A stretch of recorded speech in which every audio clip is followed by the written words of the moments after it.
दोस्तों नमस्कार। सबसे पहले डिसइन्वेस्टमेंट का जिक्र हुआ। 8 कंपनियां बिक गई और 26 पीएसयू कतार में हैं। उसके बाद निजीकरण यानी प्राइवेटाइजेशन का जिक्र हुआ। देश के 18 मंत्रालयों में से अलग अलग हिस्से को किसे किस रूप में बेचना है और टारगेट 6 लाख करोड़ का। इन दोनों के समानांतर कॉरपोरेट को बचाने के लिए एनसीएलटी और आईबीसी बनाया गया। उसके बाद इन्हीं कॉरपोरेट से पार्टी को फंड मिलता चला जाए तो पार्टी फंड में इतना इजाफा हो गया जिसकी कल्पना किसी ने नहीं की थी। एक ही बरस में 2000 करोड़ से ज्यादा, और इन सब के बीच जो अज्ञात सोर्स से पार्टी को फंड मिला वह भी हजारों करोड़ में। इसके बाद नौकरशाही का आदान प्रदान शुरू हुआ। जो सरकार में रहकर कॉरपोरेट को मदद करते हैं, रिटायरमेंट के बाद वो कॉरपोरेट की नौकरी पकड़ लें, और जो कॉरपोरेट के भीतर जो अधिकारी और ऑफिसर हैं जो सरकार के साथ उस कॉरपोरेट का हित साधते हुए सरकार और पॉलिटिकल पार्टी का भी हित साध दें, उन्हें सरकार में ले आया जाए। यानी देश में भारत सरकार की स्थिति क्या government of India private limited की तर्ज पर हो चली है? हमें लगता है आज इसे जरूर समझ लीजिए, क्योंकि यह एक ऐसी परिस्थिति है जिसमें हो सकता है आपके भीतर वाकई यह एहसास जागे कि देश की सत्ता किसी कॉरपोरेट कंपनी के तर्ज पर तो नहीं चल रही है। क्योंकि नौकरशाही में भी अगर कॉरपोरेट के अधिकारी उन पदों पर आने लगे जो इस देश के कॉन्स्टिट्यूशनल पद हैं, तो फिर क्या होगा। और इतना ही नहीं, इस देश में पार्लियामेंट के भीतर राज्यसभा में जब सदस्यों की फहरिस्त देखिएगा तो 219 राज्यसभा सदस्यों में से आपको 82 सांसद इस रूप में दिखाई देंगे जो इस देश के किसी ना किसी कॉरपोरेट से जुड़े हुए हैं।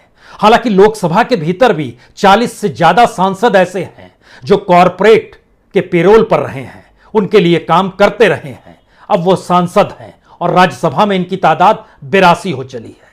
तो इस देश में government of India private limited का मतलब क्या है? यह एक नई परिस्थिति इस देश के भीतर जन्म ले चुकी है, और इसकी शुरुआत हमें लगता है इस बात से करनी चाहिए कि इस देश में एक ऑर्गेनाइजेशन ऐसा है जो तमाम कॉरपोरेट्स के बही खातों को देखता है, और उस institute of chartered accountant of India के चेयरमैन के पद पर और कोई नहीं बल्कि एक वक्त रिलायंस इंडस्ट्री के साथ काम करने वाले निहार जम्बूसरिया हैं। वह इस वक्त चेयरमैन हैं।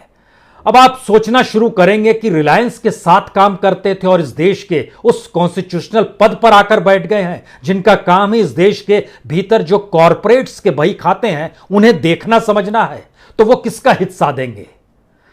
कहते हैं मालिक का खास हो अगर प्राइवेट क्षेत्र में तो रिटायरमेंट के बाद भी वह मालिक का खास ही रहता है। जनवरी में यह चेयरमैन बन गए और अप्रैल में रिलायंस ने कहा यह हमारे यहां से रिटायर हो चुके हैं।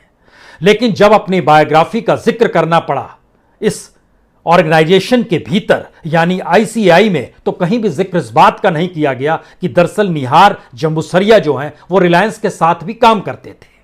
मसला इतना पर नहीं है। मसला यह है कि इस देश में जब 2009 में सत्यम घोटाला हुआ था, उस सत्यम घोटाले के मद्देनजर पहली बार मोदी सरकार ने 2018 में कैबिनेट में एक प्रस्ताव लेकर आई और बहुत साफ तौर पर कहा इस देश में आम लोगों का पैसा शेयर बाजार में जितनी बड़ी तादाद में लगा रहता है, और सत्यम घोटाला तो इस बात का प्रतीक है कि कोई कंपनी किस रूप में करप्शन कर सकती है, तो इसे रोकना जरूरी है। इसी के लिए एनएफआरए बनाया गया, यानी नेशनल फाइनेंशियल रिपोर्टिंग अथॉरिटी, जिसको यह पावर है इस देश के किसी भी कॉरपोरेट के बही खाते को देख सकती है, जो शेयर बाजार में लिस्टेड कंपनी है उनके भी बही खातों को देखकर जांच कर सकती है। और लेकिन इसके समानांतर एक दूसरी चीज यह है कि अक्टूबर 2018 में इसमें एक ईमानदार पूर्व आईएएस रंगाचारी श्रीधरन की नियुक्ति होती है।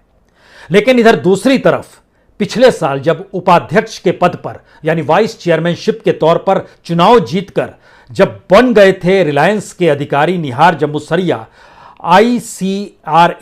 आईसीएआई का उपाध्यक्ष, तो उसके बाद उनका अध्यक्ष बनना लगभग तय माना जा रहा था। जब तक ये उपाध्यक्ष थे तब तक रिलायंस से जुड़े रहे, लेकिन उसके बाद जब अध्यक्ष बन गए तो जाहिर है ये कॉन्स्टिट्यूशनल पोस्ट है, तो वहां से ये रिटायर हो गए।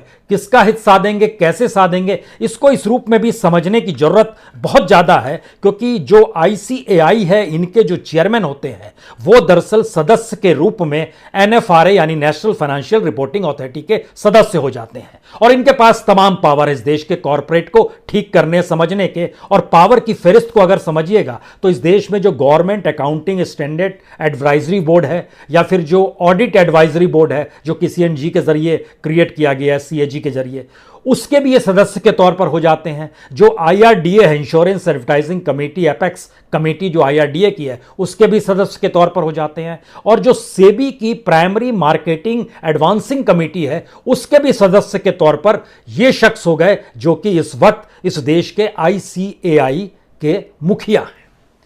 कुछ सवाल आपके जहन में होंगे, क्या भारत सरकार को इसकी जानकारी नहीं है? यकीनन होगी, जानकारी कैसे नहीं होगी।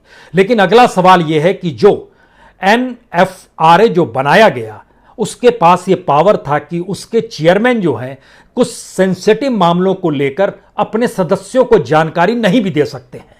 लेकिन जैसे ही निहार जमुसरिया ने पद संभाला ICAI के चेयरमैन का, उसके बाद उन्होंने आवाज उठाई कि खुद वो कई कमेटी से जुड़े होते हैं जो NFRA के चेयरमैन होते हैं, तो सारी जानकारी उनके पास आनी चाहिए। अब यह मामला पूरी तरीके से कॉर्पोरेट अफेयर मिनिस्ट्री यानी निर्मला सीतारमण के पास ही चला गया। लेकिन इस देश में हर कोई जानता है, इस देश के फाइनेंशियल एस्पेक्ट को PMO ही सबसे ज्यादा जानता है, और कॉर्पोरेट अफेयर हो या देश की इकोनॉमी, उन सब का निर्णय PMO के जरिए ही होता है। तो निर्णय इस वक्त भारत सरकार को करना है, देश के प्रधानमंत्री को करना है कि कितना पावर दिया जाए इस वक्त में मौजूद निहार जम्मूसरिया का। यह एक पहला हिस्सा है। दूसरा हिस्सा यह है इन सब के बीच में कि बड़ी तादाद में जो कॉरपोरेट में चले जाते हैं और भारत सरकार में काम करते हुए कॉरपोरेट की मदद करते हैं, उसमें कितने नाम हो सकते हैं। आपको जानकर हैरत होगी कि बीते लगभग 4 बरस के भीतर 2017 के बाद से लगभग 54 ब्यूरोक्रेट हैं जो इस देश के कॉरपोरेट के हिस्से में चले गए, उनके यहां नौकरी करने लगे। उसमें से 16 ऐसे कॉरपोरेट हैं जो बेहद प्रभावी। आप कहेंगे बेहद प्रभावी का क्या मतलब होता है, तो जरा समझिए। इससे पहले के जो सेंट्रल विजिलेंस कमिश्नर थे, आपके जहन में होना चाहिए, जिस समय इस देश में CBI को लेकर झगड़ा आलोक वर्मा और राकेश अस्थाना का चल रहा था, और 23 अक्टूबर 2018 को जो रात में CBI दफ्तर में छापा मारा गया, जो कुछ किया गया वहां पर, उस वक्त CVC के पास शिकायत लेकर राकेश अस्थाना गए थे। और CVC उस समय और कोई नहीं, KV चौधरी साहब थे। ये KV चौधरी जैसे ही रिटायर होते हैं 2019 में, इनको डायरेक्टर पद मिल जाता है रिलायंस इंडस्ट्री में 2 करोड़ के वेतन पर। इसके बाद आइए जो इससे पहले SBI की चेयरमैन थी। SBI इसलिए क्योंकि इस देश के सबसे बड़े बैंकों में से है, जो कमर्शियल बैंक है और सरकारी बैंक के तौर पर। इसने कितना रिटर्न ऑफ किस रूप में किया, कितने कॉरपोरेट को कितना कर्ज दिया, यह किसी से छुपा हुआ नहीं है। तो उनके जो SBI चेयरपर्सन जो फॉर्मर अरुंधति भट्टाचार्य, इन्होंने भी रिलायंस ज्वाइन कर लिया, यह भी डायरेक्टर के पद पर, इंडिपेंडेंट डायरेक्टर के पद पर। इन दोनों की नियुक्ति 5 साल के हुई, जो कि रिलायंस के एनुअल रिपोर्ट में सामने निकल कर आई। अरुंधति भट्टाचार्य की सालाना कमाई जो है 1 करोड़ 85 लाख की है। सवाल इसके आगे का है कि ऐसे 16 हैं उस फहरिस्त में जिन्होंने अलग अलग कॉरपोरेट्स में अपनी हिस्सेदारी शामिल कर ली। लेकिन यह दूसरा हिस्सा निकल कर आया कि कॉरपोरेट का कोई अधिकारी इस देश में संवैधानिक पद पर आकर बैठे और उसके बाद वह उस जगह से रिटायर्ड खुद को मान ले, जबकि उस बॉडी का काम यही होता है कि वह देखे समझे परखे कि तमाम जगहों पर गड़बड़ी तो नहीं हो पा रही है। अगर याद कीजिएगा तो सेबी के भी कुछ नोटिस हैं जो कभी रिलायंस को दिए गए थे। इससे पहले याद कीजिएगा तो अपने तौर पर कई नोटिस अंबानीज की कंपनी को भी गए हैं, अडानीज की कंपनी को भी गए हैं, और इस देश के लगभग 62 कॉरपोरेट्स को गए हैं, जो उन्हीं ऑर्गेनाइजेशन से गए हैं जिन ऑर्गेनाइजेशन को चलाने वाले अगर कॉरपोरेट से आए हुए अधिकारी होंगे तो वह किसका हिस्सा देंगे। यह पहला सवाल आपके जहन में होना चाहिए। दूसरा सवाल, जब हम इस बात का जिक्र करते हैं कि government of India private limited शब्द क्यों निकल कर आता है, इस देश के राज्यसभा के भीतर में 42 ऐसे सांसद हैं जिनके ताल्लुकात अपने तौर पर कहीं ना कहीं किसी ना किसी रूप में कॉरपोरेट के साथ रहे हैं, और वो इस वक्त राज्यसभा के सदस्य हैं। लगभग 42 सांसद भी ऐसे निकल कर आए जिनके ताल्लुकात कहीं ना कहीं किसी ना किसी रूप में किसी कॉरपोरेट के साथ रहे हैं। आपके जहन में आएगा ऐसे कौन है? बड़े करोड़पति लोग हैं। मसलन राज्यसभा के भीतर जब आप झांकना